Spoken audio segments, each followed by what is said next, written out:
They're lying to the people. They've been lying to us for 7 months. And personally, not the Line Canada, but personally, I'm fed up with them. And I can have ideas in my mind about how I feel about driving a car through the CBC. It's a fantasy in my mind that would never play out in actuality. Ever, ever, ever. So, sometimes you say things when you're fed up, that's all. Well, after something like 4 hours of boisterous and peaceful protesting, I finally caught up with the man of the hour, Lamont Daigle. Now, Lamont, I mentioned off camera last week a somewhat damning article came out in Diverge Media, not necessarily about the line, but they were attributing quotations to you. I'll just read them right off the bat here. So before you even continue, I'd like to introduce myself a little bit more. My name is Lamont Daigle. I'm the National Director of the Line Canada and the Line International. And we've been holding these protests here for almost 28 weeks in Toronto, and we've done very well at doing that. And we're actually working on a collective action, a collective legal action to help people with all the mask mandates that we're working with because of the businesses going down because of mask mandates and employees and all that. Just wanted to make sure everybody knew that before we even got involved in what that divergent piece was. Thank you very much for introducing yourself that way, and I'm sure a lot of our viewers are indeed familiar with who you are. You're a familiar face at these protests, but yes. I got to tell you, Lamont, there were members of your organization coming up to us. They didn't want to go on camera today. They were looking at some of the things you said that suggested violence, and they were asking me, what is this all about? This is not what we signed up for. And I said, good question. I'm going to interview the man who said these things. Yes. For example, you said in the Diverge Media article, some of the groups that are part of this organization are ready for violence if they need to. Lamont, who are these groups? Well, number one, I want to explain. Number one, the Line Canada and the Line International are now a not-for-profit organization, so I have a board of directors I have to report to. So our media director actually gave me a quote that would be able to explain all the questions, but what I'll do is I'll try to get into explaining each energy behind each question you have here. But let me give you a blanket statement, and here it is. The aim of what I said in that interview was intended to reflect what the general public are feeling. However, it's not meant to be taken literally when I said that I wanted to drive a car through the CBC or punch somebody in the throat. None of that is to be taken literally.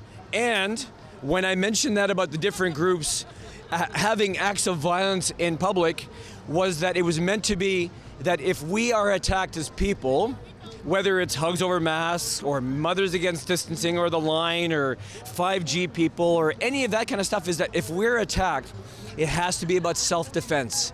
I would personally never attack anyone without being attacked first.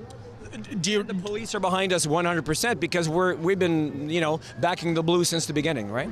But in fairness, Lamont, you didn't say in self-defense. Do you regret that maybe if you could do a redo of this interview, you would qualify these statements about acting out violently as a means of self-defense? Absolutely. I would actually mention more of the self-defense because, quite frankly, what happened that day, and I'll give you a little backstory, is that I had 4 interviews. I was very tired. Those were people that we thought we could trust as a personal conversation, just talking about how I was feeling about being fed up really after 7 months of these politicians throwing us down and us not being able to do anything. And quite frankly, I said some things that were sounding like it wasn't about self-defense. And that's all it was. It was really about self-defense. Now, Lamont, I'm kind of scratching my head. I'm a little confused here because when we look at... I think I made that pretty clear. Oh, no, but when we look at this one quote here, trust me when I tell you it is a daily battle to not take someone's car and drive it through the middle of the CBC. I don't know how that falls into the bailiwick of self-defense in any regard. I mean, I'm no fan. I don't think anyone at the Rebel is a fan of the CBC, but I would never advocate a violent act against the CBC or an employee of the CBC. I completely agree with you. And as a matter of fact, it's not just about the CBC, about CTV, City TV, any of these mainstream media that have been lying about the numbers that have been here, because quite frankly, we've seen it up to 10,000 people here, and they're always reporting about 100 people, 200 people, 300 people. So they're lying to the people. They've been lying to us for 7 months, and personally, not the Line Canada, but personally, I'm fed up with them. And I can have ideas in my mind about how I feel about driving a car through the CBC. It's a fantasy in my mind that would never play out in actuality. Ever, ever, ever. So, sometimes you say things when you're fed up. That's all. It's just emotion. Well, I am happy to hear that. I mean, I'm pretty much a free speech absolutist, but the line in the sand is advocating harm, violence, death against a person, an identifiable group of people. So when people see that... To change the word violence to enraged. I am enraged. I'm not violent. I don't advocate violence. We've never seen any kind of violence towards our people other than a slap across the face in 7 months. We had machete people coming after us. We've had chainsaw massacre people coming after us with DJ, on our DJ equipment and coming after us. And, we're not even allowed to say that we feel this way without the media jumping on us. So it's kind of funny at the hypocrisy of the government and mass media saying, oh, you can't even sound negative. It's what it is. So what you're saying is that these statements were never meant to be taken literal. It's just like an expression, I guess, of frustration. And I'll explain why. It's not just about mainstream media. It's not just about the children. It's not just about the people that are here. But someday when my daughter sees me talking on the screen, she'll know that I meant it from emotion. It was never meant to be literal. I would never want my daughter to think that I'm a violent person, because I'm not. Now, some of the members have come up to me of your own organization, and they are raising an issue that we were thinking as well, Lamont, and that was, could it be that this is a person who is a, quote unquote double agent, that he's there to make the organization look bad? And in the article, they had a source that informed Diverge Media that you had some potential ties to Antifa. Is there any truth in that?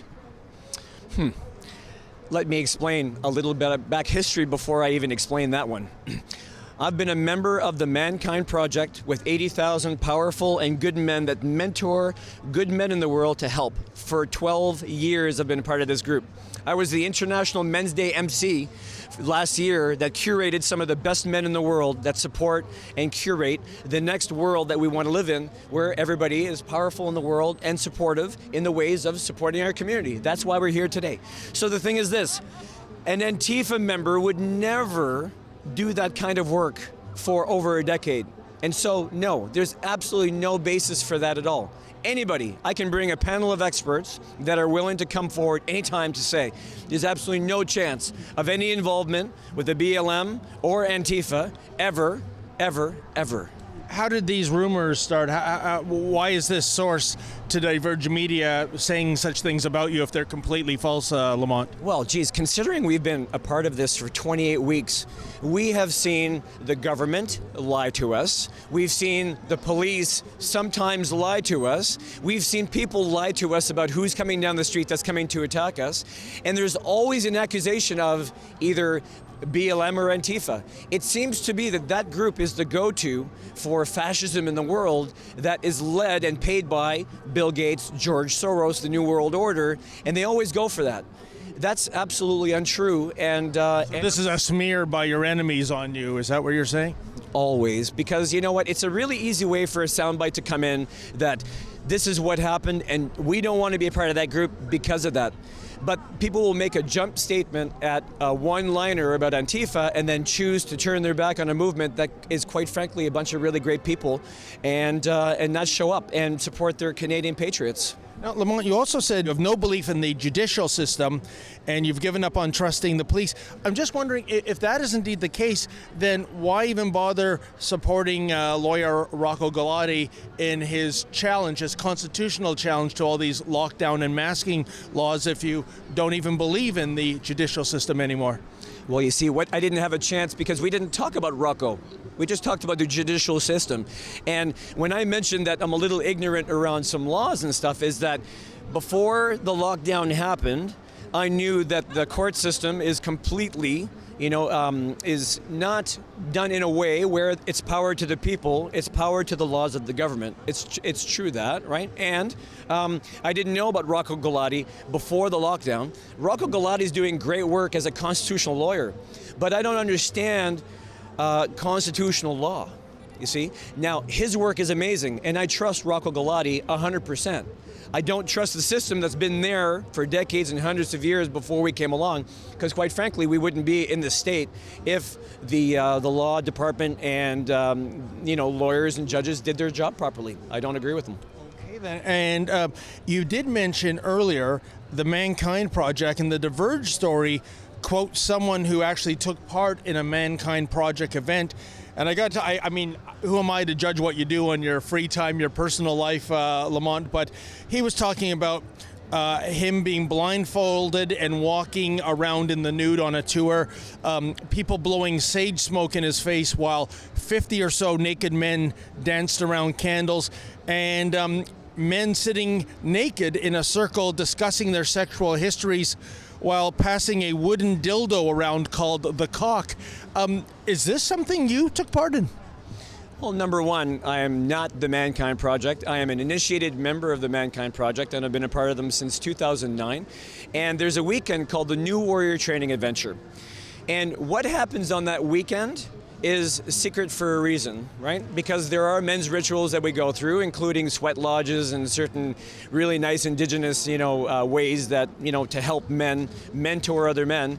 But is it anything that resembles that description of an initiation that I just read? You know what? That's a question that I'm not prepared to answer, quite frankly. I would say this: if you're prepared to speak to some of the administration of Mankind Project, you can ask them that question. And because I have,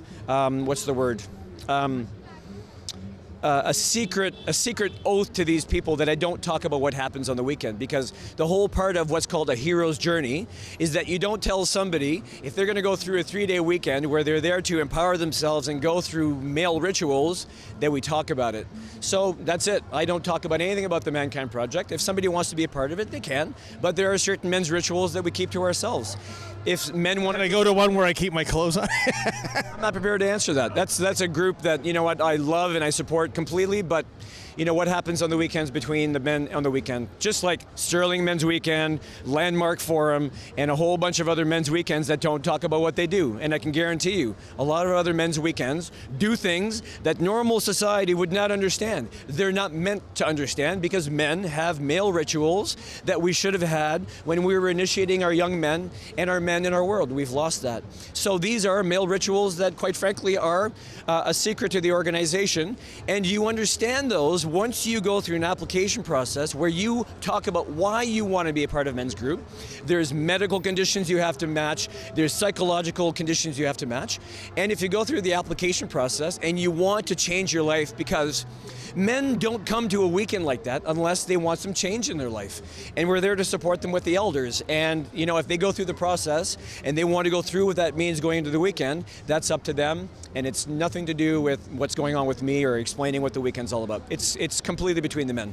Okay, fair enough. And now, I'm just wondering too, Lamont, when I was originally reaching out, very shortly after the Diverge Media article came out, I was told by the spokesman for your organization, George, that you are basically under a gag order, for lack of a better word. I imagine since you're talking to us now, I guess either the gag order's been lifted or you're in violation of the gag order.